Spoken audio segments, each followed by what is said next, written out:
मंत्र पाठ। ओम सहना भवतु सहनौ भुनक्तु सह वीर्यं करवावहै तेजस्विनावधीतमस्तु मा विद्विषावहै। ओम शांति शांति शांति।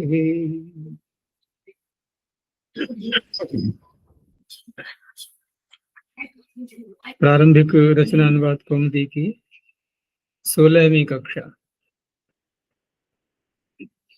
8वां अभ्यास चल रहा था।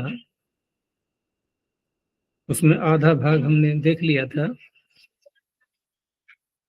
आगे अनुवाद के वाक्यों को देखना है और इसमें इकारांत शब्द लिए गए थे पुल्लिंगवाची। इकारांत शब्दों के विषय में थोड़ा और चर्चा करेंगे आज, क्योंकि धीरे धीरे हम शब्दों के विषय में अपने ज्ञान को बढ़ाते रहेंगे। तो इसके लिए जो मुख्य मुख्य बातें हैं वो बता रहा हूं। पहले जैसे किसी एक शब्द को हम पकड़ लेते हैं, जैसे मुनि शब्द को या कवि शब्द को, मुनि शब्द को ले लीजिए कि ये जो इकारांत शब्द होते हैं इनका एक नाम रखा गया है, अर्थात संज्ञा। सूत्रों के विषय में तो आप जानते ही हैं कि 6 प्रकार के सूत्र होते हैं: संज्ञा, परिभाषा, विधि, निषेध, नियम, अतिदेश। संज्ञा, परिभाषा, विधि, नियम, निषेध और अतिदेश। अधिकार अनुवृत्ति को मिलाकर के एक ही भाग कर लेते हैं। तो यहाँ इन इकारांत पुल्लिंग शब्दों की एक संज्ञा की गई है। आप अष्टाध्यायी निकाल करके और इसमें इसका संज्ञा का सूत्र देखेंगे तो प्रथम अध्याय के चतुर्थ पाद में एक सूत्र है 7वीं संख्या पर, शेषोध्य सखी। ठीक है ना? तो बड़ा छोटा सा नाम है, बस ध्यान ये रखना है कि दीर्घ ईकार की मात्रा नहीं लगानी है, ह्रस्व ईकार की लगानी है, नहीं तो घी का फिर घी बन जाएगा। ठीक है ना? ह्रस्व ईकार, घ में ह्रस्व ईकार, शेषो घी असखी। अब शेष शब्द से यहाँ पर हम ये इकारांत शब्द ही क्यों लेंगे? तो उसके लिए हमें थोड़ा पीछे से एक सामान्य सी बात समझनी होगी। जो प्रकरण चल रहा है यहाँ पहले स्त्रीलिंग के शब्दों को लिया गया था। यू स्त्रियाख्यो नदी जो सूत्र है ना 3 संख्या पर, तो स्त्रीलिंग के जो शब्द है ना उनको दीर्घ इकारांत और दीर्घ उकारांत इनका नाम रखा गया था नदी। ये भी आगे देखेंगे हम चल करके, इसके विषय में और अधिक जानेंगे। तो ये नदी नाम है, ये संज्ञा है। ठीक है ना? वो पानी की नदी बहने वाली वो नहीं, ये नदी एक संज्ञा का नाम है। ठीक है ना? संज्ञा है, संज्ञावाचक शब्द। तो उसी में फिर एक सूत्र आया था 6 संख्या पर कि नीति ह्रस्वश्च, अर्थात दीर्घ इकारांत उकारांत की नदी संज्ञा हुई और ह्रस्व इकारांत उकारांत को भी ले लिया इन्होंने, स्त्रीलिंग वाले। ठीक है ना? तो इस तरह से दीर्घ इकारांत उकारांत स्त्रीलिंगवाची भी आ गए, ह्रस्व इकारांत उकारांत स्त्रीलिंगवाची भी आ गए। ये इकारांत उकारांत दोनों का साथ साथ चल रहा है ये विषय। तो हम यूं भी कह सकते हैं कि यहाँ पर जैसे मुनि आदि शब्द हम इकारांत देख रहे हैं, क्या पीछे उकारांत आ गए थे ना? उकारांत अभी शायद नहीं आए हैं, है ना?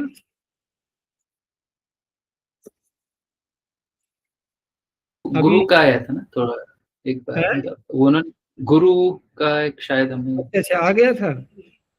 नहीं आचार्य, गुरु के बदले में उपाध्याय का ग्रहण किया था। उकारांत तो अभी तक नहीं आए ना, अभी उकारांत नहीं आए हैं। अभी इकारांत आ रहे हैं, और देखो आगे के अभ्यास देखोगे आप तो अगले अभ्यास में है उकारांत, 9वें अभ्यास में। तो हम इस जो जानकारी अभी इकट्ठी कर रहे हैं ना, ये आप अगले अभ्यास के आने वाले शब्दों में भी लगा सकते हैं। इकारांत उकारांत दोनों का ये घी नाम होता है। तो पहले तो यहाँ पर ये कहा गया कि दीर्घ इकारांत उकारांत और ह्रस्व इकारांत उकारांत, एक ही नदी संज्ञा का विषय पूरा हो गया।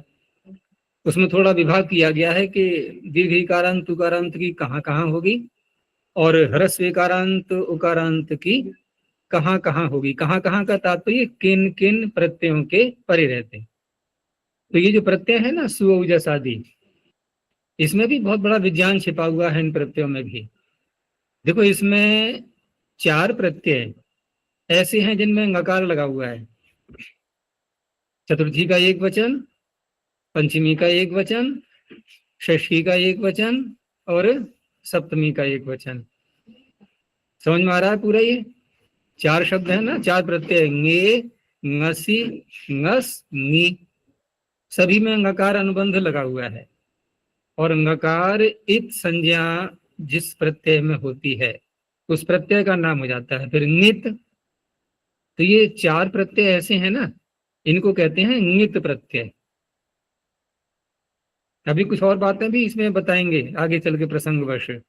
बहुत विज्ञान छिपा हुआ है इन प्रत्ययों के अंदर भी, इनके अलग अलग विभाग किए जाते हैं सबके, तो बहुत सरलता रहती है समझने में। तो एक ङित प्रत्ययों का समुदाय हमने पकड़ लिया, ठीक है ना। तो इन ङित प्रत्ययों के परे रहते तो ह्रस्व इकारांत उकारांतों की भी, स्त्रीलिंग वालों की भी नदी संज्ञा होती है, और दीर्घ इकारांत उकारांतों की सर्वत्र होती है, ठीक है ना। एक तो ये बात अलग हो गई।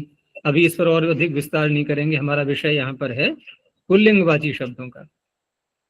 अब आपको शेष शब्द समझ में आ जाएगा कि अब तक जो चर्चा हुई ङित प्रत्ययों के परे रहते, वो चर्चा क्या हुई थी कि ह्रस्व इकारांत उकारांत स्त्रीलिंग वाले शब्द, लेकिन विकल्प से नदी संज्ञा की गई थी यहाँ पर ङित प्रत्यय परे रहते। तो एक पक्ष बच गया ना उसका, एक तो वो शेष हो गया। कौन सा पक्ष बच गया कि स्त्रीलिंग वाची हैं, ह्रस्व इकारांत उकारांत हैं और ङित प्रत्यय आ रहे हैं चारों आगे। तो एक बार तो उनका नाम होगा नदी, विकल्प से है नदी नाम, तो दूसरा पक्ष रह गया ना, एक पक्ष रह गया शेष कि नदी नाम नहीं होगा जब, तब क्या नाम होगा उनका, तब नाम होगा घी। तो एक तो शेष में ये आ गए स्त्रीलिंग वाले भी शब्द ह्रस्व इकारांत उकारांत, और बाकी शेष पुल्लिंग के सारे ही शेष रह गए, क्योंकि वहां उनकी चर्चा ही नहीं हुई है अभी तक ऊपर के सूत्रों में। तो हमारा विषय यहाँ पर है पुल्लिंग वाले शब्द। तो शेषो घ्य सखी सूत्र अब एक वाक्य में कहें तो ये क्या करता है, ये ह्रस्व इकारांत उकारांत हमारे यहाँ इस प्रसंग में पुल्लिंग वाले जो शब्द हैं उनकी घी संज्ञा करता है, ठीक है ना, घी संज्ञा करता है ये। अब घी संज्ञा करने से क्या परिणाम निकलेगा अभी देखेंगे। इतना तो पता लग गया आपको कि घी नाम होता है किनका, ये जो शब्द हैं हरि मुनि आदि, और आगे जो आ रहे हैं गुरु भानु आदि, इन सब का नाम रखा गया है घी। कितना छोटा सा नाम है, ठीक है ना।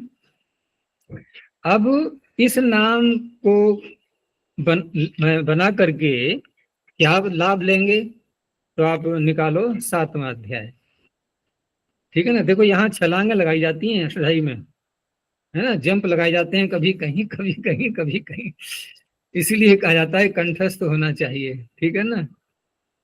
आप जितने अधिक सूत्र अपने अधिकार में कर लोगे उतना ही अधिक विषय समझ में भी आएगा और आनंद भी आएगा।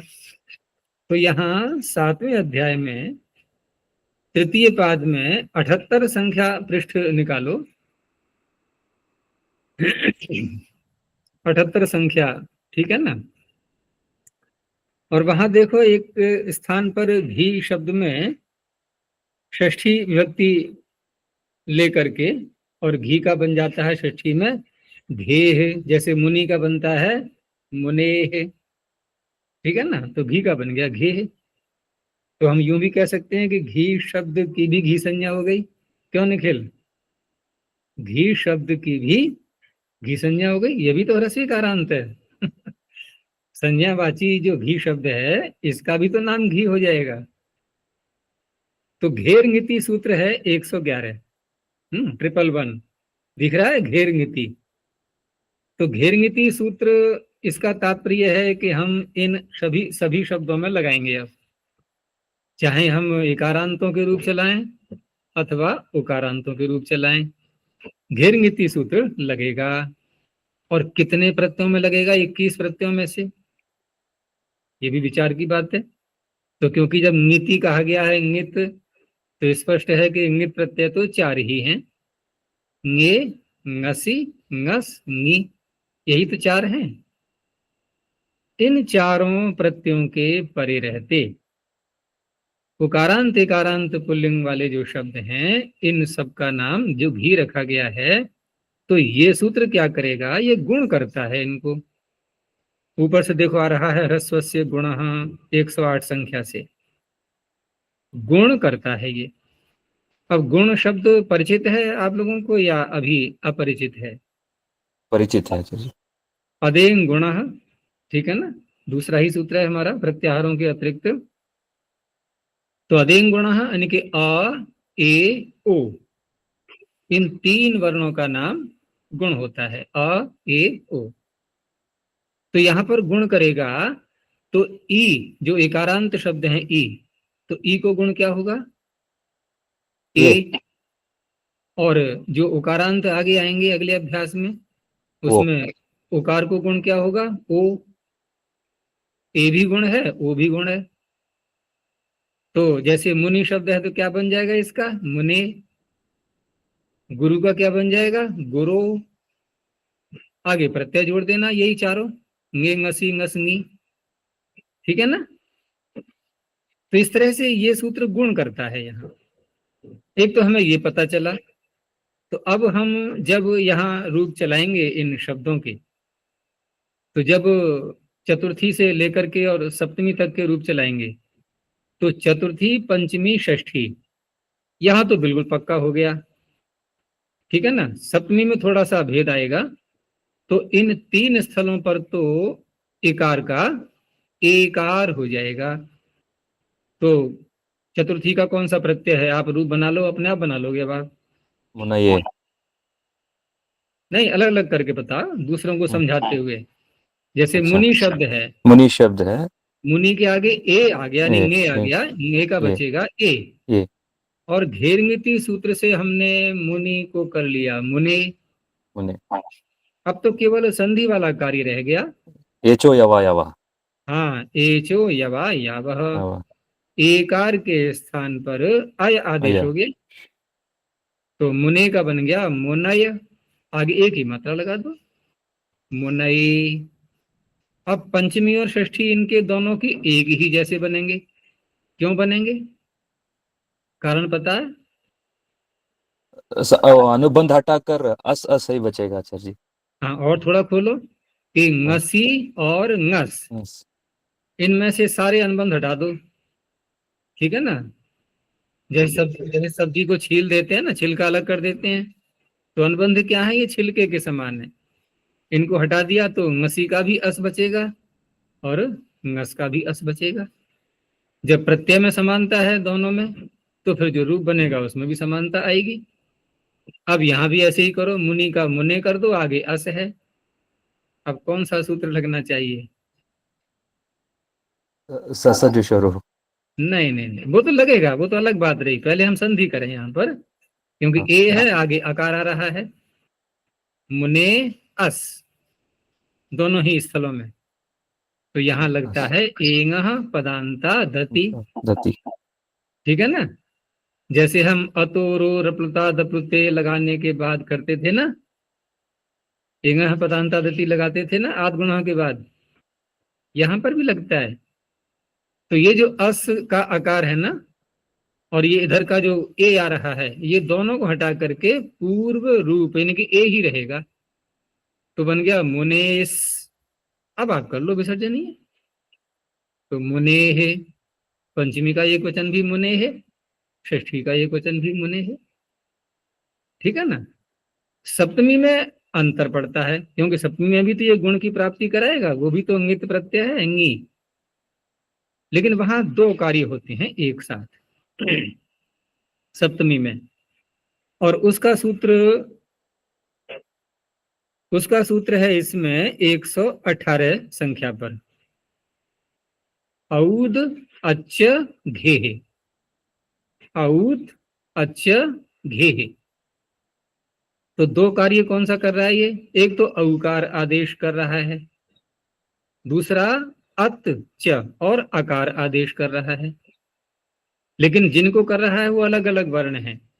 जैसे ये जो नी प्रत्यय है ना, नी सप्तमी का, तो नी का बचा ई, तो इसको तो कर दिया इसने औ, नी के स्थान में हो गया औ। और जो मुनि शब्द है या गुरु शब्द है, इनमें जो अंत में इकार या उकार आ रहा है, इनको कर देगा ये आकार। क्यों? क्योंकि घी संज्ञा तो है ही। देखो सूत्र में आ रहा है ना घे, फिर आ गया वही घे, अर्थात घी संज्ञा होने पर सप्तमी का जो नी प्रत्यय है इसको तो हो जाएगा औ, और जो शब्दों में इकार या उकार है उसको क्या हो जाएगा? आकार। आकार। तो अब क्या स्थिति है? मोना, मोना और औ। अब संधि कौन सी लग रही है? वृद्धि रेची और औ मिला करके औ बन गया मोनऊ। और गुरु का गुरौ, गुरु, और भानु का भानऊ, भानौ। कवि का कबऊ। तो अब यहाँ कोई भेद नहीं रहता, चाहे शब्द एकारांत हो या उकारांत हो, है कोई भेद? एक जैसा लग रहा है कि मुनि का मुनऊ और गुरु का भी गुरु, एक एकारांत है एक उकारांत है, लेकिन यहाँ तो आकर के समान हो गए बिल्कुल सप्तमी के एक वचन में। तो इस तरह से हमने चारों ङित प्रत्ययों का कार्य देखा। घी संज्ञा करने के बाद की स्थिति है ये। अगर घी संज्ञा न होती तो कुछ भी नहीं हो पाता। एक और होता है कार्य घी संज्ञा का, चार तो हमने देख लिए, एक कार्य और होता है तृतीया का एक वचन। ठीक है ना? तृतीया के एक वचन में कौन सा प्रत्यय आता है? टा। टा। तो इसमें कोई सूत्र आपको दिखाई दे रहा है जो कि टा प्रत्यय के लिए आप नहीं पकड़ पाओगे? इसी पाद का अंतिम सूत्र ले लो अब, औदच्च घे के आगे वाला 119, आंगो नास्त्रियाम। अब घे की अनुवृत्ति ले लो ऊपर से। देखो जिसको हम टा कहते हैं ना, टा, तो पाणिनि से पूर्व के आचार्य इसको आंग कहते थे। ठीक है ना? अलग अलग शैली होती है व्याकरण के सूत्रों की रचना की, तो उन्होंने इसको आंग शब्द से बोला था। तो पाणिनि उनका सम्मान करते हुए उसी आंग शब्द को अपने भी सूत्र में ले रहे हैं, जबकि इन्होंने टा बोला है। स्वऊ जसमौट सूत्र में टा का ही तो उच्चारण किया है, लेकिन यहाँ जो आंग शब्द आ रहा है ना, आंग, इसका अर्थ होगा टा के स्थान में। षष्ठी का एक वचन है ये, टा के स्थान में। क्या होता है? ना आदेश हो जाता है, स्त्रीलिंग वाले शब्दों में नहीं होगा। ठीक है ना? घी संज्ञा होने पर तृतीया का एक वचन जो टा प्रत्यय है उसके स्थान में ना आदेश हो जाता है। अब मुनि के आगे जो टा प्रत्यय है आप उसको ना बोलोगे, अब तो क्या बन जाएगा? क्या मुनिना। बन जाएगा? मुनिना। अब उकारांत ले लो कोई सा भी, गुरु के आगे क्या बोलेंगे? गुरुणा। गुरुणा। नहीं, वहां ना को ना नहीं हो जाएगा, गुरु में रेफ आ रहा है रेफ का भी ध्यान रखना है। तो गुरुणा। भानु में कह सकते हो आप भानुना। अब बताओ यहाँ कोई याद करने की बात है रूपों की? अगर बनाना आ जाए हमारे लिए तो बहुत सरलता से हम बना सकते हैं। तो अभी हमने क्या सीखा कि 21 प्रत्ययों में से 5 प्रत्ययों के तो रूप बनाने हमने सीख लिए, इकारांत के भी सीख लिए और उकारांत के भी सीख लिए। अब सारी सिद्धि नहीं करेंगे अभी कि पूरे हम 21 प्रत्ययों की सबकी करने लगे, फिर तो बहुत समय लग जाएगा। थोड़ा थोड़ा करके ऐसे ही बढ़ाते रहेंगे, और ये बात कई बार दोहराई जाएगी, तो आपको बिल्कुल आपके बिना याद किए आपको याद हो जाएगा। देखो ना, परमात्मा ने भी जब मंत्रों की रचना की थी तो वो एक मंत्र में भी तो अपनी सारी बात कह सकता था। ठीक है ना। कंपनी कोई विज्ञापन निकालती है तो एक होर्डिंग लगा करके भी तो उसकी बात फैलाई जा सकती है, लेकिन थोड़ी थोड़ी दूर पे जाओगे फिर वही बात, फिर वही बात, फिर वही। ये क्या क्या हो रहा है? ये हमारी बुद्धि में वो विषय पूर्ण रूप से पक्का करके स्थापित किया जाता है। ऐसे ही परमात्मा 20,379 मंत्रों में है हमें बार बार बार बार बार बार कुछ न कुछ बता रहा है, जिससे हमारा विषय पक्का हो जाए। तो मैं भी आपको बार बार बोलूंगा तो आपका पक्का हो जाएगा, आपको परिश्रम नहीं करना पड़ेगा फिर अधिक। आचार्य जी, ये घी संज्ञा पुल्लिंग कोई है या पुल्लिंग और स्त्रीलिंग समान रूप में होता है? घी दोबारा संज्ञा, बोलिए, दोबारा बोलिए। घी संज्ञा जो है, हाँ ये बस पुल्लिंग को अप्लाई होता है या पुल्लिंग और स्त्रीलिंग दोनों को ये संज्ञा नहीं, समान रूप से? पुल्लिंग देखो, मैंने पीछे कहा था आपको कि शेषो घ्य सखी सूत्र का जब अर्थ बताया था, तो शेष शब्द का अर्थ किया गया था कि स्त्रीलिंग के वो शब्द जिनकी विकल्प से नित प्रत्ययों के परे रहते नदी संज्ञा की गई थी। तो एक पक्ष तो उनका रह गया बचा हुआ, तो स्त्रीलिंग वाले भी आ गए यहाँ पर, ठीक है ना। तो हम ये भी कह सकते हैं कि स्त्रीलिंगवाची जो शब्द होते हैं ना, एकारांत उकारांत, जैसे कि गति शब्द को ले लो, गति शब्द स्त्रीलिंग का है, मति है, बुद्धि है, तो ये ऐसे शब्द हैं जो कि स्त्रीलिंगवाची हैं। तो इनके अब दो दो रूप बनेंगे ना, इनके नित प्रत्ययों के परे रहते दो दो रूप बनेंगे। एक नदी संज्ञा होने पर कुछ और बनेगा, और आप देख लेना जो रूपावली इनकी है, शब्द रूपावली, उसमें स्त्रीलिंगवाची जो एकारांत उकारांत शब्द मिलेंगे आपको, उनके दो दो रूप बनते हैं नित प्रत्ययों में। क्यों बनते हैं दो दो? एक नदी संज्ञा वाला, एक घी संज्ञा वाला। लेकिन पुल्लिंग के जो ह्रस्व एकारांत उकारांत होते हैं उनका एक एक रूप बनता है, क्योंकि एक ही संज्ञा हुई उनकी, घी, नदी नहीं होगी उनकी। तो हम ये कह सकते हैं आपके प्रश्न के उत्तर में कि स्त्रीलिंगवाची जो एकारांत उकारांत हैं उनकी भी घी संज्ञा होती है। साथ में आप और जोड़ सकते हो, उनकी नदी संज्ञा भी होती है। अब दूसरा वाक्य क्या बनेगा कि पुल्लिंगवाची जो ह्रस्व एकारांत उकारांत शब्द हैं उनकी केवल घी संज्ञा होती है, कह सकते हैं ना, केवल। अब रही बात घी संज्ञा का प्रभाव, प्रभाव तात्पर्य उसका फल, वो हमें कहाँ कहाँ दिखाई देगा? तो आप बता सकते हो कितने प्रत्ययों में हमने उसका फल देखा था अभी? 4 तो पांच। 5 तृतीया का एक वचन भी ले लेना। 5 स्थलों पर हमने प्रभाव देखा घी संज्ञा का, ठीक है ना। तो अभी इसको इतना ही रखते हैं, अब आगे थोड़ा सा वाक्य देखते हैं, वाक्य संरचना। तो एक तो ये हरि शब्द का यहाँ प्रयोग इन्होंने पीछे बता ही दिया था, उसके रूप याद करने हैं, और हरि के ही समान अन्य शब्दों के रूप चलेंगे। केवल रेफ का ध्यान रखना है, इनके नकार पूर्णकार कहाँ कहाँ करना है, ये विषय अनेकों बार आ चुका है, और बाकी सब समानता रहेगी। तो जैसे इन्होंने वाक्य दिया, उसे पढ़ना चाहिए। अब ये विधिलिंग का प्रयोग करेंगे यहाँ पर, ठीक है ना। तो विधिलिंग में यहाँ पर उसे ऐसे ही हिंदी में बोलना होता है, जैसे हम कहते हैं कि वह पढ़ता है, लेकिन यहाँ ऐसे नहीं बोल पाएंगे, वह पढ़ना चाहिए, थोड़ा अटपटा सा वाक्य लगेगा। तो उसे शब्द ऐसे बोलते हैं हिंदी में, लेकिन संस्कृत में कोई अंतर नहीं आएगा। जैसे वहां सह पठती है, यहाँ सह पठित हो जाएगा, ठीक है ना। यहाँ सह में तो कोई अंतर नहीं आया, लेकिन हिंदी में अंतर आ गया, वह और उसे। तो ऐसे हिंदी के शब्दों को देख करके हमें भ्रांत नहीं होना है। तो इस तरह से प्रथम पुरुष का एक वचन पठेत, क्यों? क्योंकि तद शब्द का हमने प्रयोग किया है, ये कर्ता हो गया। तो स पठेत, विसर्जनी को हटा देना। तुझे भोजन खाना चाहिए, अब युष्मत का प्रयोग करना है हमें, तो मध्यम पुरुष आएगा क्रिया में, और कर्म और जुड़ गया है इसमें, भोजन शब्द। तो कर्ता हो गया त्वम, कर्म हो गया भोजन, और क्रिया मध्यम पुरुष का एक वचन आदेह, ठीक है ना। ये तो आपने स्मरण कर ही लिया होगा, जैसे भवेत भवेताम भवेयुः, भवे भवेतम भवेत, ऐसे ही अन्य धातुओं के भी पठेत पठेताम पठेयुः, पठेः पठेतम पठेत, पठेयम पठेव पठेम। ये अभ्यास होना चाहिए। तो खादेह बनेगा मध्यम पुरुष का एक वचन।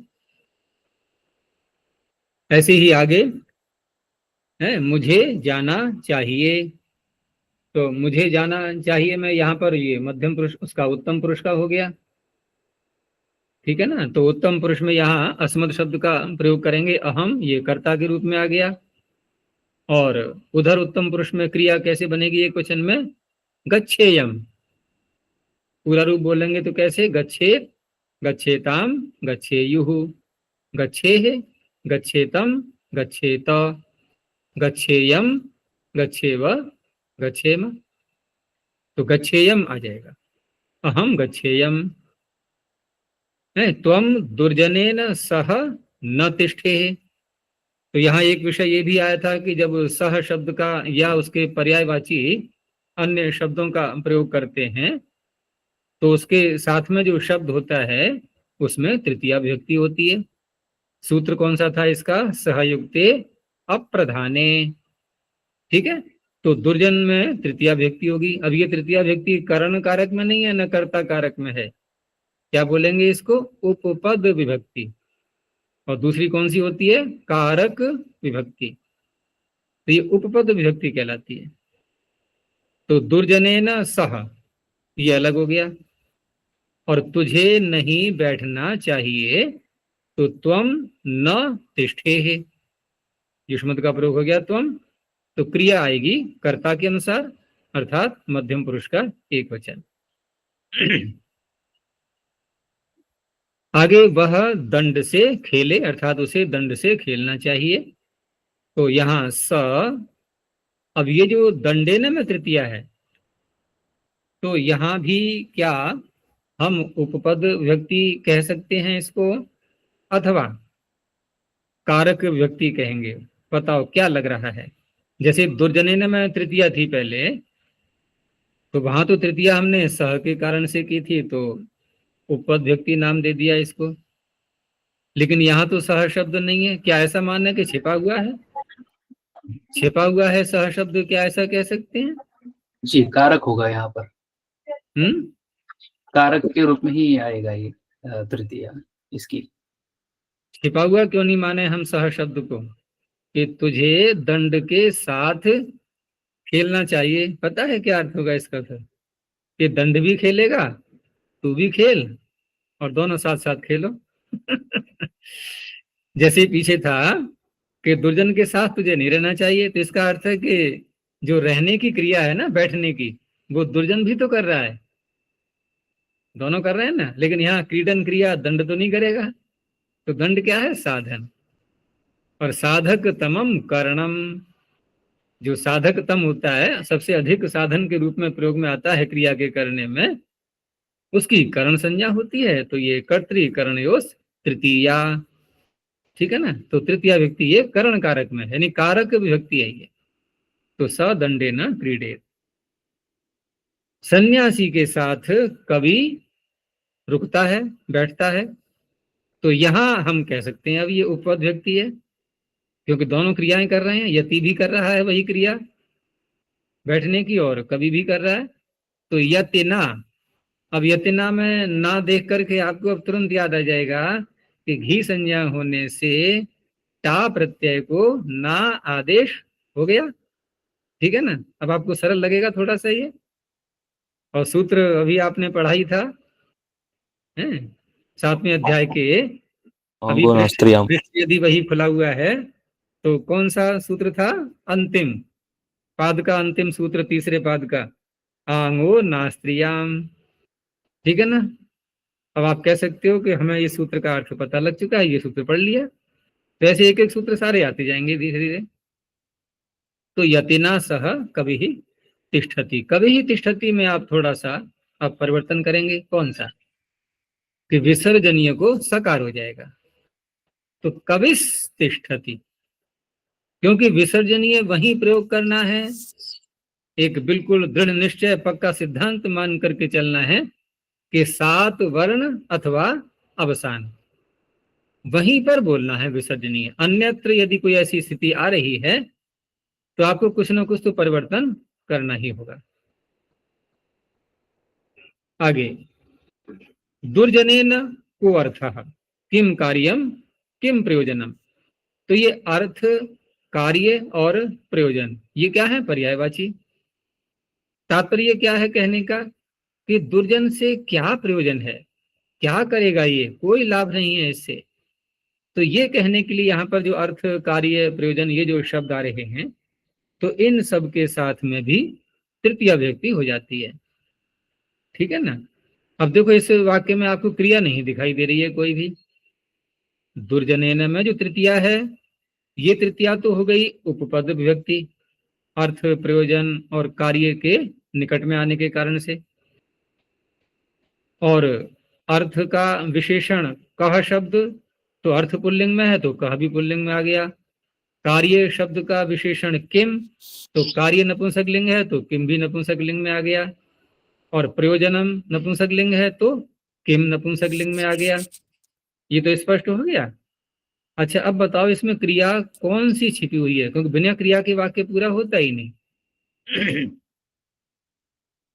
अस्ति, अस्ति। अस धातु छिपी हुई है। अच्छा, जब क्रिया छिपी हुई है, क्रिया को हमने पकड़ लिया, तो क्रिया को पकड़ा है आपने, तो क्रिया का कर्ता भी कोई होना चाहिए। तो कौन है यहाँ क्रिया का कर्ता? क्या वो भी छिपा हुआ है या है वाक्य में वो शब्द कोई ऐसा?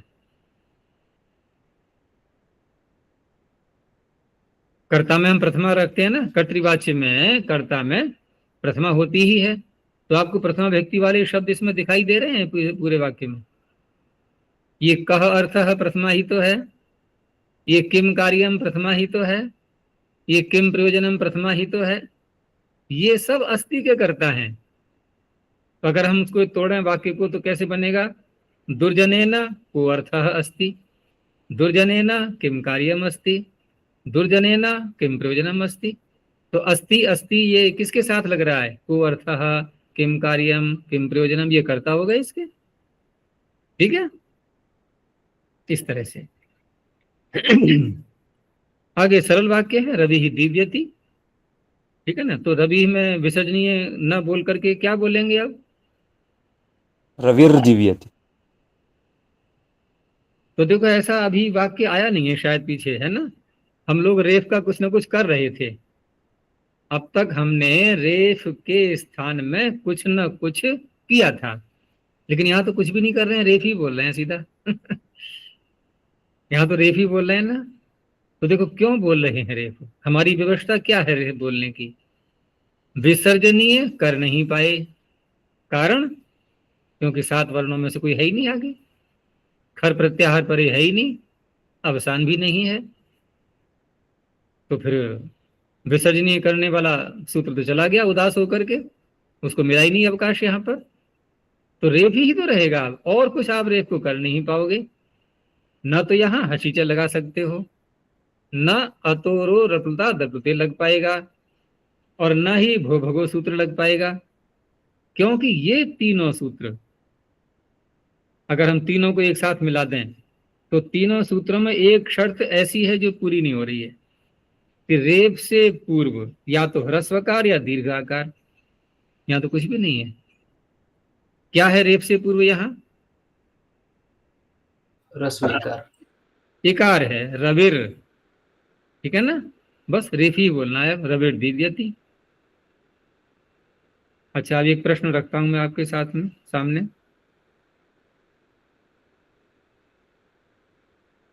विश्वानि देव सवितर दुरितानि परासो, मंत्र सभी को याद होगा। तो सवितर दुरितानि, सवितर क्या है रेफ से पूर्व? अकार। तो हसीचा नहीं लगना चाहिए क्या? ये हसीचा सवित्री लगना चाहिए या नहीं? सवित्री शब्द है जो सवित्री अरे वाक्य में देखो ना, मंत्र में देखो पहले, कहां तक पहुंच गए हम? पीछे क्या था उसको छोड़ो, कहां तक पहुंच गए हम? कहां तक पहुंच गए? सवितर, यहां तक पहुंच गए। अब क्या समस्या है? अब तो रेफ है, और रेफ से पूर्व ह्रस्वकार है। तो क्या ये गुत्थी सुलझ पाएगी? कोई है समाधान इसका? हसीचा क्यों नहीं लग रहा है? ठीक है ना। अब माथा पकड़ो या कुछ भी पकड़ो, नहीं, समस्या तो आ गई ना सामने। ये स्वरूपतः रेपांत शब्द है। स्वरूपतः, थोड़ा रेपांत और, शब्द थोड़ा और खोलो, देखो औरों को समझ में नहीं आया, पूछो किसी से रोरी आप। रोरी सूत्र अप्लाई होगा आचार्य यहाँ। रोरी सूत्र अप्लाई होगा, तो यानी कि रोरी तो रेफ का लोप करता है। हम यानी तो रेफ स्वरूप बोल रहे हैं ना, हम तो रेफ बोल रहे हैं ना, सवितर दुरितानी, रेफ तो बोला जा रहा जैसे है ना। जैसे प्रातर स्वभाव से रेपांत शब्द तो है रोरी सूत्र का तो कोई प्रसंग ही नहीं है। रोरी सूत्र तब लगता है जब दो रेफ होते हैं, तो पहले वाले रेफ का लोप कर देता है, उसका तो कोई प्रसंग ही नहीं है। अगला जो वाक्य बोला, अब कुछ कुछ अब निकट पहुंच रहे हैं समाधान के। क्या बोला, दोबारा बोलो अगला वाक्य। स्वभाव से रेपांत शब्द है आचार्य। देखो ऐसे भी नहीं बोलना है, हमें कैसे बोलना है कि सवित्री जो शब्द था ना, इसका संबोधन में जब रूप चलाते हैं ना, सवित्री शब्द के जब रूप चलाए जाएंगे, तो संबोधन का एक वचन सुप्रत्यय आया, सवित्री सु, ठीक है ना। अब यहां पर सवित्री के री को गुण हुआ है, और गुण में क्या बनेगा यहां पर, अर। री को गुण होता है अर, अस नहीं अर। तो ये जो रेफ है ना, हमें दिखाई दे रहा है सवितर में रेफ, ये रेफ रू का रेफ नहीं है। क्या उत्तर देना था आप लोगों को कि रूप करे सवितर में जो रेफ है ये रू का रेफ नहीं है। अब दूसरा वाक्य क्या बनेगा कि ये जो तीन सूत्र हैं, भो भगो हशीच और अतोरो रपता दपलुते, ये तीनों सूत्र रू के रेफ होने पर लगते हैं। रू के रेफ का तात्पर्य कि रेफ की पूर्वावस्था उकार सहित रेफ यानी कि रू होना चाहिए। उस उकार को हम इत संज्ञा करके हटाएंगे, रेफ बचेगा, तब इन तीनों सूत्रों में से कोई सूत्र लग सकता है। अब तो हो गया स्पष्ट। इसलिए बोलते हैं सवितर दुरितानी। अच्छा, और गायत्री मंत्र में कैसे है, तत्सवितुर वरेण्यम, वहां सवितुर है, वो तो संबोधन का नहीं है, वो षष्ठी का एक वचन है सवितुर। लेकिन वहां तो आप तुरंत कह दोगे कि रेप से पूर्व आकार है ही नहीं, अब तो बात ही समाप्त हो गई, कोई प्रश्न ही नहीं बनेगा वहां तो कि रेप को कुछ भी क्यों नहीं हुआ, कैसे हो जाएगा। रेप से पूर्व उकार है वहां सवितुर, और यहां है सवितर, यहां प्रश्न आ रहा था, तो समाधान हुआ कि रू का रेफ होना चाहिए, केवल रेफ नहीं। और यहां क्या था, री को अर गुण होकर के बस रेफ ही था प्रारंभ से ही। चलिए, तो रविर दिव्यति यहाँ रेफ कर लेना है, बालिका नृत्यति ये सरल है, ऐसे गृहम नश्यति, और छात्र भ्राम्यति यहां लग जाएगा हशीच। छात्रो भ्राम्यति, भ्रम के विषय में बताया था मैंने आपको कि हम श्यन प्रत्यय करके भी बना सकते हैं इसको, और शप प्रत्यय करके भी बन जाएगा। तो भ्रमति अथवा भ्राम्यति दोनों शुद्ध हैं।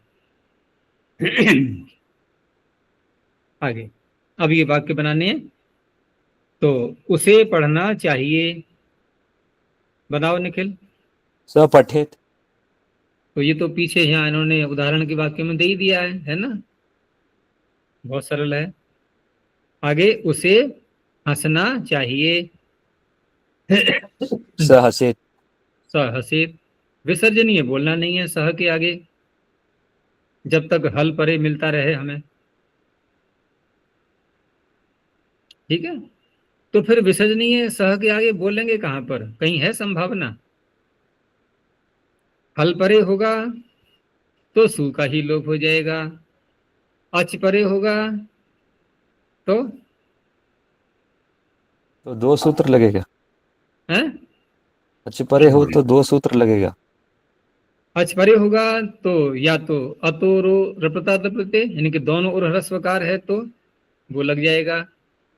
और यदि आगे दीर्घ आकार आ जाए या अन्य स्वर, ठीक है ना, स्वर सारे ही ले लो, आकार के आगे आकार है तब तो अतोरो रपता दपते रेफ के दोनों ओर आकार है तो, और अन्य स्वर आ जाए यदि तो भूभगो लग जाएगा। ये तो बड़ी समस्या आ गई। तो क्या हम विसर्जनीय स के आगे बोले ही नहीं सकते कहीं पर भी? लग रही है कहीं संभावना? बोल सकते हैं, परंतु सर्वनाम तद एतद को छोड़कर। ये क्या उत्तर हुआ? हम केवल एक ही स्थल पर बोल सकते हैं। देखो ये तो निर्णय हो गया कि हल परे होगा तो सु का ही लोप हो जाएगा, जिसको हम विसर्जनीय करते हैं, जड़ ही समाप्त हो गई। ठीक है ना? न रहेगा बांस, न बजेगी बांसुरी। तो ये सु ही चला गया तो काय को करोगे विसर्जनीय, किसका होगा? अब रही बात कि अच में हमने दो बातें बताई कि यदि ह्रस्वकार है तब तो अतोर और प्रपदा लग जाएगा। हर्षिता तो कहीं लग ही नहीं सकता यहाँ, क्योंकि उसका अवसर ही नहीं है, क्योंकि हर्ष जितने भी हैं वो सारे हल हैं, और वहां तो सु का ही लोप हो जाएगा, तो कहाँ लगेगा वो? अब रही बात कि जो अ के अतिरिक्त स्वर हैं, आकार के अतिरिक्त, वहां भूभगों ने सारे ले लिए, वो रेफ को यकार करके लोप कर देगा। तो कहीं भी तो नहीं हो पा रहा है विसर्जनीय।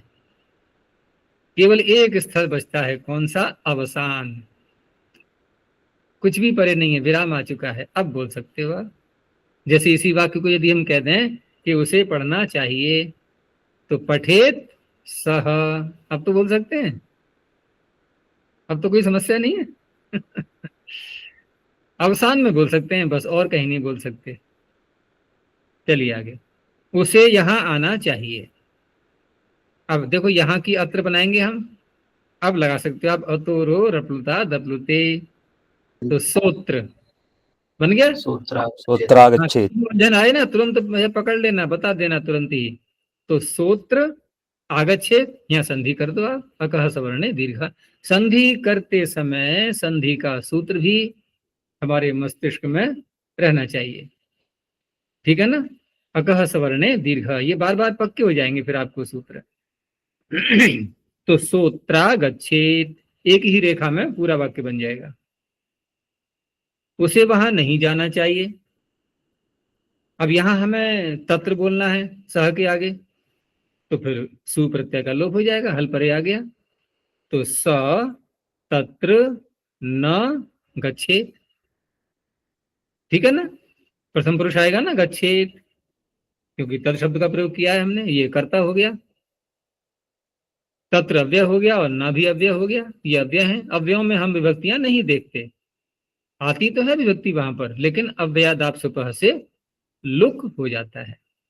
इसलिए अव्ययों के विषय में ये नहीं कहा जाता कि कौन सी विभक्ति का कौन सा वचन है, ये बात नहीं घटेगी अव्ययों के साथ में। उसे गेंद खेलना चाहिए, तो भाव क्या छिपा हुआ है? साधन के रूप में लेना है गेंद को, यानी गेंद से खेलना चाहिए। तो स कंदुके न, कंदुक शब्द आया था ना गेंद के लिए, तो कंदुके न क्रीडेत, क्रीड धातु है यहाँ पर, क्रीडेत। उसे पिता के साथ घूमना चाहिए। अब लगाना है हमें सहयुक्त अप्रधाने, और साथ शब्द की संस्कृत सह साकम सार्धम, तीन तो याद ही रख लो पूरा पूरा, तीनों का एक ही अर्थ है सह। ये सह वो नहीं है स के आगे विसर्ग, स और ह, क्योंकि उच्चारण में एक जैसा लगता है। तो सह साकम सार्धम। और पिता की संस्कृत हमें क्या बनानी है यहाँ पर? पितृ जनकेन। शब्द भी आता है, लेकिन पितृ का अभी विकारांत नहीं लिए हैं इन्होंने, तो जनक शब्द आया हुआ था पीछे। तो स जनकेन सह, या साकम अथवा सार्धम। अब घूमना चाहिए को हम दो प्रकार से बना सकते हैं, भ्रम धातु का प्रयोग करेंगे। यदि श्यन प्रत्यय करेंगे तो भ्रम में जो अ है इसको दीर्घ हो जाएगा, भ्राम्येत, और शप प्रत्यय करेंगे तो भ्रमेत, हो गया। इस तरह से बनेगा। आगे कन्या को नाचना चाहिए। अब ये को शब्द देख करके द्वितीय मत ले आना, है ना। कन्या को लगा दिया, तो यहाँ कन्या कर्ता के रूप में ही है, प्रथमा रहेगी। और कर्ता में प्रथमा, ये जो हम बार बार बोलते हैं ना, इसमें भी थोड़ा सावधान रहना होता है। मैंने पीछे बताया था, कर्ता में प्रथमा नहीं होती है, तृतीया होती है। तो इसको सुधार कैसे करेंगे? अभिहित। अभिहित में प्रथमा होती है। अभिहित कर्ता नहीं बोलना, अभिहित कर्म भी हो सकता है, क्योंकि कर्ता यदि बोल दिया तो कर्म छूट जाएगा। क्रिया के द्वारा जो कारक अभिहित हो जाता है, इसको और खोलें। क्रिया के द्वारा जो कारक, अब जो में कर्ता भी आ गया, कर्म भी आ गया। क्रिया के द्वारा जो कारक अभिहित हो जाता है, कह दिया जाता है, अर्थात क्रिया उसी की ओर संकेत कर रही होती है, कर्म की ओर या कर्ता की ओर, तो उसमें प्रथमा होगी, चाहे वो कर्ता हो या कर्म हो। तो कर्ता में प्रथमा होती है न कह करके, भले ही हम बोलते रहे व्यवहार में, लेकिन अंदर का जो रहस्य है हमें उसका भी पता होना चाहिए। क्योंकि कर्ता में तृतीया करने का सूत्र है, प्रथमा का सूत्र नहीं है। कर्तृकरणयोः तृतीया। तो कन्या नृत्येत, अब कन्या के आगे जो सु प्रत्यय आएगा, वैसे चर्चा हो चुकी है इसके विषय में, क्या हो जाता है इसका? क्योंकि कन्या के आगे क्या हम सु का विसर्जनीय करेंगे क्या? नहीं। सु प्रत्यय का ही लोप हो जाता है कन्या के आगे। जितने भी आकारांत स्त्रीलिंग के शब्द होते हैं ना, ये आकारांत हों, ईकारांत हों, ठीक है ना, स्त्रीलिंगवाची जो शब्द हैं आकारांत ईकारांत, इनसे उत्तर सु प्रत्यय का लोप हो जाता है। सूत्र याद है? हल न्याभ्यो दीर्घात् सुतिस्य पृक्तम हल। हल न्याभ्यो दीर्घात् सुतिस्य पृक्तम हल। स्मरण के लिए जो है ना, हम सूत्र को एक बार देख भी लेंगे, फिर कुछ बार देख लोगे आप तो अभ्यास हो जाएगा। तो ये सूत्र कहाँ आता है, ध्यान आ रहा है? छठे अध्याय के प्रथम पाद। हाँ, छठे अध्याय के प्रथम पाद में, और 66 सूत्र संख्या है इसकी 66। 66 संख्या पर है ये सूत्र, और बहुत लगता है, इसलिए भी ये याद हो ही जाता है, क्योंकि इसने जो शब्द पकड़े हैं ना, बहुत से पकड़ लिए। अब आप कल्पना करो कि हलंत शब्द कितने होंगे संसार में, वो सारे ले लिए इसने। फिर ईकारांत सारे ले लिए स्त्रीलिंग के, फिर आकारांत सारे ले लिए, तो बहुत समुदाय ले लिया इसने। तो ऐसे जितने भी हलंत शब्द हैं, ईकारांत हैं, आकारांत हैं, इनके आगे हम जब सुप्रत्यय लाएंगे प्रथमा का एक वचन, ये उसको हटा देगा। तो अब आपके सामने केवल शुद्ध शब्द बचेगा, जैसा है वैसा ही बस। तो यहाँ जैसे हिंदी में कन्या लिखा है, संस्कृत में भी कन्या ही बोलना है, क्योंकि सुप्रत्यय आया, उसका लोप हो गया। तो कन्या नृत्येत। अब ये कुछ मध्यम पुरुष के वाक्य हैं। तो तुझे पत्र लिखना चाहिए, इसको यूं भी कह सकते हैं हिंदी में, तुझको पत्र लिखना चाहिए। तो ये को और ये इत्यादि देख करके भ्रांत नहीं होना है हमें, क्योंकि वाक्य में ये कर्ता के रूप में ही है तुझे शब्द, और क्रिया कर्तृवाच्य में हो ही रही है, तो कर्ता हो गया अभी ही, तो प्रथमा हो जाएगी। तो त्वम पत्रम। अब पत्र क्या है, ये कर्ता है या कर्म है या करण, कौन सा कारक है? कर्म। ये कर्म हो गया लिख धातु का, और लिख धातु है तो दादीगण की, गुण होगा नहीं इसमें, नहीं तो क्या बनता, लेखेत। तो ले नहीं बनेगा, ली ही रहेगा, और मध्यम पुरुष का प्रयोग करना है तो लिखे है। त्वम पत्रम लिखे है, ठीक है ना। आगे तुझे भोजन खाना चाहिए, तो त्वम, अब भोजन हो गया कर्म, भोजनम। अब क्योंकि नपुंसकलिंग के शब्दों में द्वितीय और प्रथमा में भेद नहीं हो पाता है, जितने भी नपुंसकलिंग के शब्द होते हैं ना, उनमें प्रथमा और द्वितीय, है ना, तीनों वचन, प्रथमा के तीनों वचन और द्वितीय के तीनों वचन, तो दोनों व्यक्तियों के रूप समान रहते हैं सदा। नपुंसकलिंग के जितने भी शब्द हैं, जैसा रूप प्रथमा व्यक्ति में बनेगा वैसा ही द्वितीय में बनेगा। जैसे भोजनम, भोजने, भोजनानी, ऐसे ही द्वितीया में भी है, पुस्तकम पुस्तके पुस्तकानि, पुस्तकम पुस्तके पुस्तकानि। अन्य व्यक्तियों में फिर अंतर आ जाता है। तो त्वम भोजनम खादेहे, मध्यम पुरुष का एक वचन। तुझे जल पीना चाहिए, तो त्वम जलम। अब ये पा धातु है यहाँ पर, पिब धातु नहीं है। हम रूप बनाते हैं ना, पिब बोलते हैं, पिबती पिबतः पिबंती। तो भ्रांति से ऐसा लगता है कि धातु पिब है, जैसे कि पठ है, ऐसे ऐसे नहीं। मूल धातु है पा, उसके स्थान में 4 लकारों में पिब आदेश हो जाता है। तो त्वम जलम, जल कर्म हो गया यहाँ पर, त्वम जलम पिबेहे। तू मुनि को देख। अब इस वाक्य को आप, क्योंकि पीछे लोट लकार भी तो आ चुका है ना, और ये मैंने कहा ही था कि आगे जैसे जैसे वाक्य आते जाएंगे तो ये पीछे के लकारों को भी लेते जाएंगे। तो यद्यपि यहाँ पर आप विधिलिंग का भी प्रयोग करेंगे तो अशुद्ध नहीं कहलाएगा, क्योंकि जिन अर्थों में विधिलिंग होता है उन्हीं अर्थों में लोट भी होता है। लेकिन फिर भी व्यवहार में थोड़ा सा भेद कर दिया है हमने कि जहाँ पर स्वेच्छा जोड़ दी जाती है, किसी को कोई आदेश दिया, कोई बात बताई कि ऐसा कार्य करो, और साथ में वहां पर स्वेच्छा भी जोड़ दी गई, तब तो हम प्रायः विधिलिंग का प्रयोग कर लेते हैं। और जहाँ एक कठोरता से कोई बात कहनी होती है कि ये कार्य करना ही है, वहां लोट का प्रयोग कर देते हैं। जैसे यहाँ भी निर्देश दे रहे हैं कि तू मुनि को देख। देखना चाहिए तो नहीं बोला ना, चाहिए में थोड़ा उस व्यक्ति को एक कहा जा रहा है, भाई उसको अगर नहीं इच्छा है तो ना करे उस काम को। लेकिन यहाँ देख, यानी कि देखना ही है, तो लोट का भी आप प्रयोग कर सकते हैं। तो कैसे बनेगा? तो हम मुनिम, अब क्या पश्य बोलेंगे? पश्य पश्य, ठीक है ना, मध्यम पुरुष का पश्चाताप। एक वचन।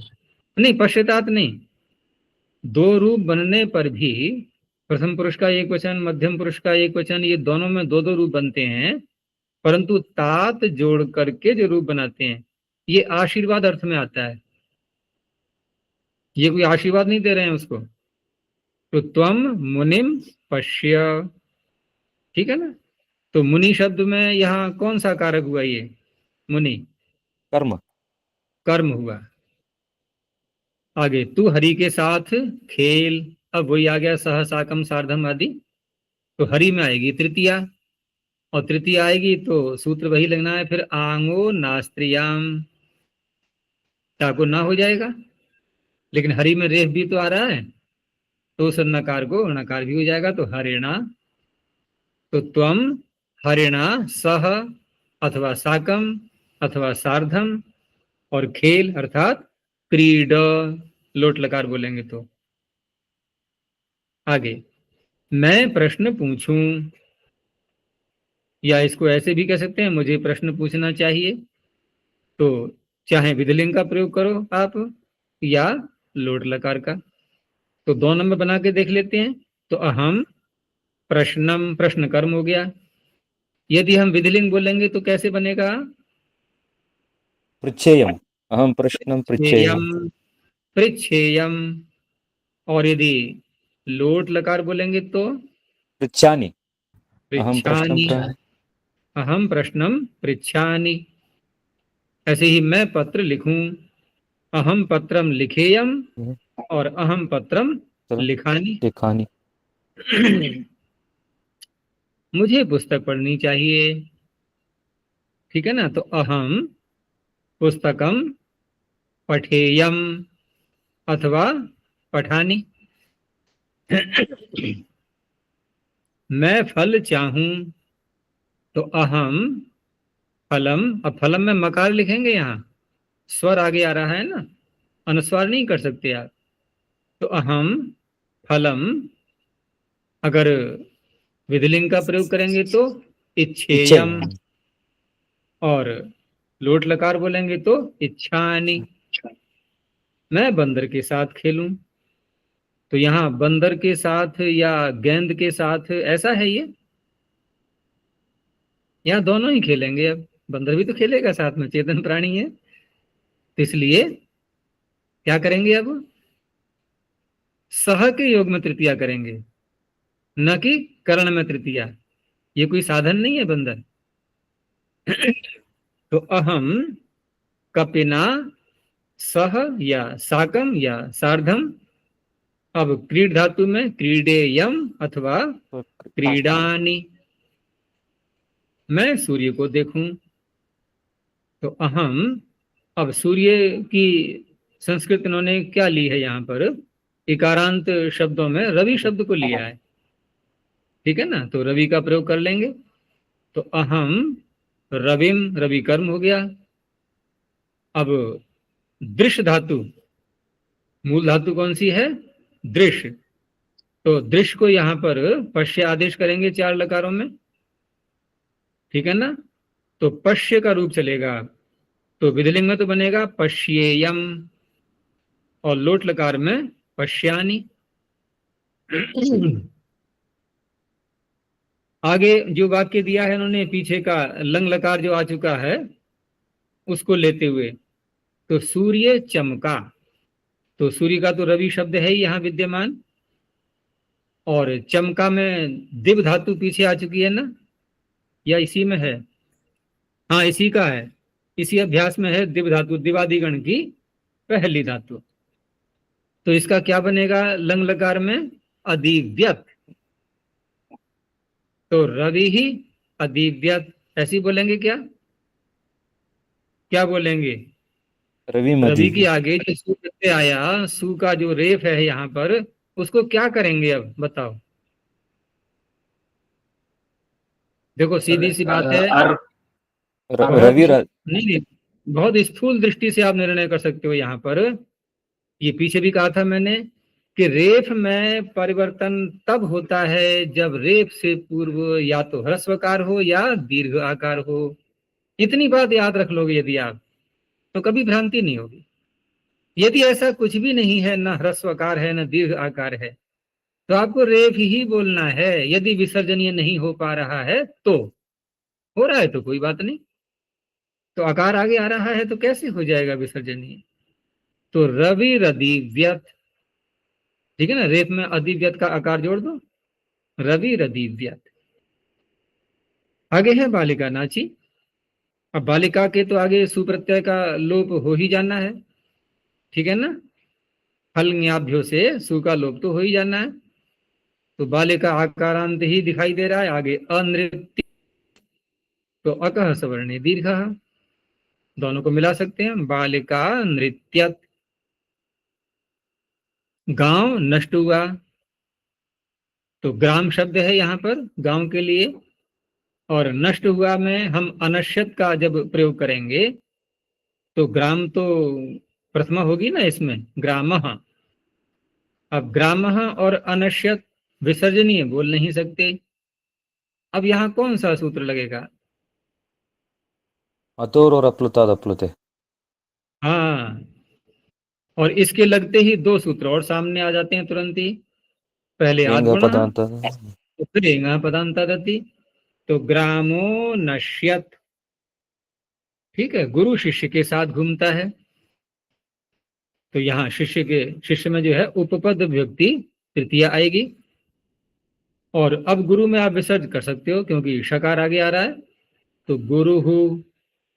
और शिष्येण सह या साकम या सार्धम, घूमता है को हम 2 प्रकार से ले सकते हैं, भ्राम्यति अथवा भ्रमति। दुर्जन शिष्य से क्या लाभ, ये से कर लेना के की जगह, के से वाक्य संगत नहीं होता, इसको संभाल लेना, से होना चाहिए। दुर्जन शिष्य से क्या लाभ। तो यहां पर वो जो शब्द आए थे अर्थः, कार्यम, प्रयोजनम, इनमें से आप कुछ भी ला सकते हैं दुर्जन में और शिष्य में तृतीया करते हुए। दुर्जन हो गया विशेषण और शिष्य हो गया विशेष्य। तो दुर्जने न, अब शिष्य का क्या बनेगा, शिष्ये न या शिष्येण, शिष्येन ण हो जाएगा, मूर्धन्य शकार आ गया ना, और जो व्यवधान आ रहा है वो अट प्रत्याहार के ही वर्ण है, यकार और एकार। तो दुर्जने न शिष्येण आगे आप को अर्थः कह सकते हैं, किम कार्यम कह सकते हैं, किम प्रयोजनम कह सकते हैं, और क्रिया कौन सी छिपी हुई होगी, अस्ति। ठीक है ना, उसको बोल रहे हैं या ना बोल रहे हैं। चलिए, राजा सेनापति के साथ यहाँ आया, यहाँ भी उपपद व्यक्ति लानी है हमें सेनापति में। ठीक है ना। अच्छा, सेनापति ह्रस्व विकारांत है, तो ह्रस्व विकारांतों का जो हमने घी संज्ञा इत्यादि की थी, और आंगो नास्त्रियाम से तृतीया का जो टा प्रत्यय है उसको ना आदेश किया था, क्या यहाँ भी ऐसा करेंगे? जी करेंगे। देखो वही सूत्र निकालो, शेषो घ सखी, एक बार दोबारा, प्रथम अध्याय और चतुर्थ पाद, शेषो घ सखी। ठीक है ना। उसके आगे एक सूत्र और है पति शब्द के लिए, इसलिए मैंने याद दिलाई आपको, पति ही समास है ये। वह क्या कहता है ये, आपको सरल लगेगा अर्थ, कि पति शब्द ह्रस्व विकारांत तो है ही। अगर इस सूत्र को पूरा हटा दें हम, पति ही समास है वह, तो बताओ शेषो घ सखी की संज्ञा करेगा नहीं करेगा? पति शब्द की सर्वत्र करेगा ही। करे। लेकिन ये क्या कहना चाह रहा है अब? ये कह रहा है कि पति शब्द की घी संज्ञा यदि अकेला पति शब्द आता है तो नहीं हो सकती। कब होता है, कब होती है? यदि किसी अन्य शब्द के साथ में इसका समास कर दिया जाए तब। अब तो स्पष्ट हो गया। अब यहाँ सेना शब्द का समास हो रहा है पति शब्द के साथ में, तो घी संज्ञा होगी कि नहीं होगी? होगी। होगी।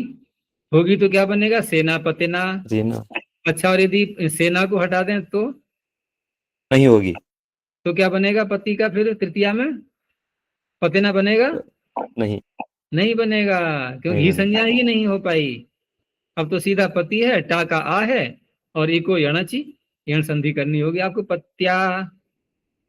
तो देखो ना, एक नई बात का पता चल गया यहाँ पर। तो ये केवल पति शब्द के साथ में है ये नियम, तो पति ही समास एव, ये भी सूत्र हो गया। और देखो एक ही शब्द के लिए सूत्र बना है ये, ऐसे बहुत से सूत्र मिलेंगे आपको पाणिनि के, जो एक एक शब्द को समर्पित हैं, बस एक शब्द बनाने के लिए। तो राजा, राजा के लिए क्या बोलेंगे यहाँ पर? राजा शब्द तो राजा नृपः। नकारांत, अभी नकारांतों के रूप नहीं आए हैं, तो भूपति शब्द दिया है इन्होंने यहाँ पर। पीछे नृप भी आ चुका है, यहाँ एकारांत का अभ्यास चल रहा है, तो एकारांत कह सकते हैं आप, इसको बोल सकते हैं। तो भूपति ही विसर्जनी कर लेंगे, सकार आगे आ रहा है। सेनापतिना है, सह या साकम या सार्धम, अत्र आगच्छत। ठीक है ना, अत्रागच्छत संधि हो जाएगी। पहाड़ पर बंदर खेल रहे हैं, तो पहाड़ में भी जो इसकी संस्कृत में एकारांत शब्द यदि ढूंढे तो कौन सा है? गिरी। गिरी। और सप्तमी के रूप बनाते समय घी संज्ञा होने पर क्या परिवर्तन बताया था मैंने, कि जो मूल शब्द होता है उसके अंतिम वर्ण को तो हो जाता है आकार, जैसे गिरी का बन जाएगा गेर, और सप्तमी का जो प्रत्यय आएगा नी, इसको हो जाएगा औ। तो गेर और औ, फिर क्या होगा? वृद्धि हो जाएगी वृद्धिरेचि सूत्र से, तो गिरऊ। ठीक है ना। गिरी का सप्तमी का एक वचन बनेगा गिरऊ, जैसे मुनि का मुनऊ, गुरु का गुरऊ, सब ऐसे ही बनेंगे। तो गिरऊ। अब कपि शब्द यहाँ बंदर के लिए आया है एकारांतों में, तो यहाँ तो प्रथमा का बहुवचन ही लेना है हमें, कपि ही, कपि, कपयः। आगे क्रीडंती क्रिया बहुवचन में आएगी अब, और ककार आगे आ रहा है तो विसर्जनी भी आप बोल सकते हैं। तो गिरऊ कपयः क्रीडंती, ये हो गया। शुद्ध अशुद्ध में यहाँ पर जनकस्य सह लिखा है, तो जनक में तृतीया ही रखनी है। और भ्रमेत जो लिखा है, या तो हम श्यन को हटा करके शब्द बोलेंगे तो भ्रमेत बन सकता है, और श्यन लगाएंगे तो भ्राम्येत। ऐसे ही दुर्जन शिष्य से क्या लाभ है, तो यहाँ पर दुर्जन में और शिष्य में तृतीया आनी है अर्थ शब्द के साथ में, तो दुर्जन शिष्येण को अर्थ है। सेनापति का दिखाई दिया इन्होंने कि सेनापते ही नहीं बनेगा, अपितु सेनापतिना, क्योंकि घी संज्ञा हो जाएगी इसकी।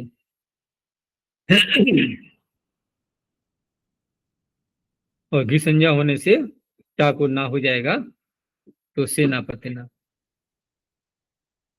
ठीक है, बस इतना ही रखते हैं अभी। प्रणव ध्वनि। ओ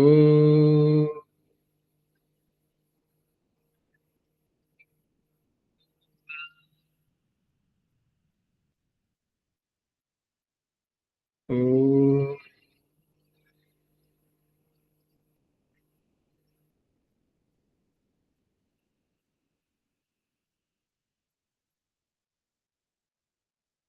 ओ